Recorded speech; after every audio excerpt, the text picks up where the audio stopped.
Hi everyone, welcome to our daily vlog for today. Unfortunately Kirsty can't be with us today, so I'm stepping in just to try and help out. The theme Rowan Williams starts with, as he thinks about today in the Candles in the Darkness, is around four great characters from what we know as the Reformation, which took place hundreds of years ago. These four characters: Thomas More, John Fisher, Thomas Cranmer and William Tyndale. They were all people who gave their lives at various points for the cause of the gospel. But they were both on opposite sides of a great debate, which really had to do with this gentleman, Henry VIII. Some of you will know a lot more about this than I will. But the reality was, it was very hard to work out, well, who was right and who was wrong in this situation. And that may be true not just of politicians and church people hundreds of years ago. It can be true also of situations today. We've got the whole issue going on with Harry and Meghan and the palace, only in the news tonight.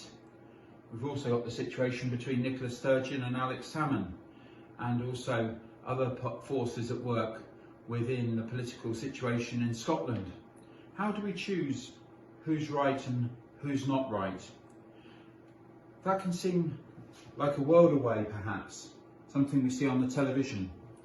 But of course, many of us will know the situation either personally for ourselves or people we know close to us, people within our own families or whatever, where there's the breakup of relationships, whether it be a married relationship or partners, or situations between one family member and another.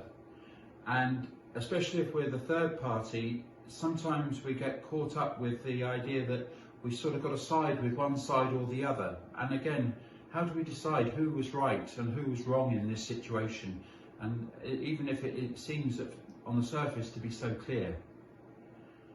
What I find interesting is, earlier this week, I was asked to do an assembly for the school children, and I talked about this gentleman, Janusz Korczak.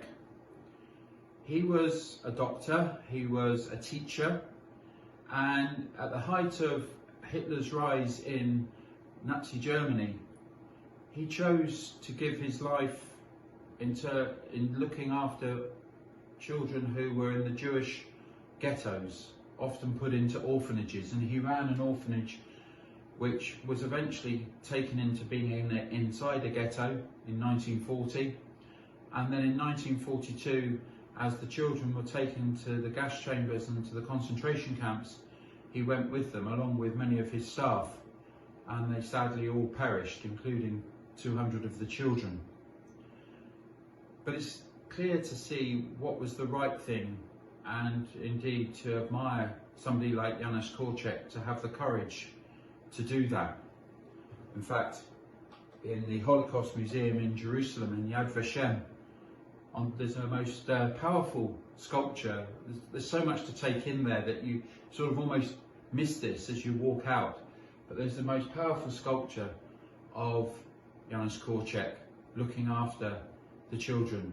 And he wasn't Jewish himself, but he gave his life in service of children, not just Jewish children, but children everywhere. And we sort of get that.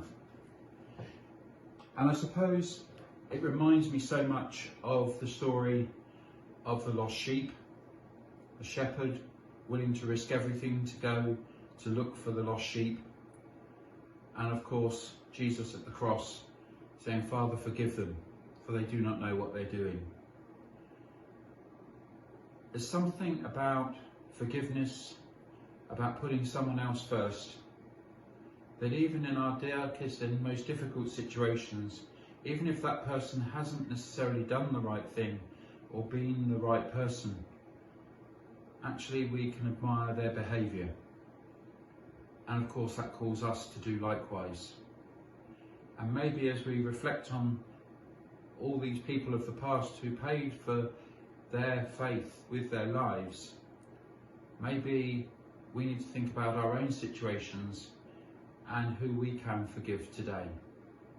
And that can be a big sacrifice and a big ask, especially if those situations are very raw to us. But maybe we can begin just a little bit as we reflect, not so much on who was right and who was wrong, but upon what the right thing is to do. Have a good rest of the day. Bye for now.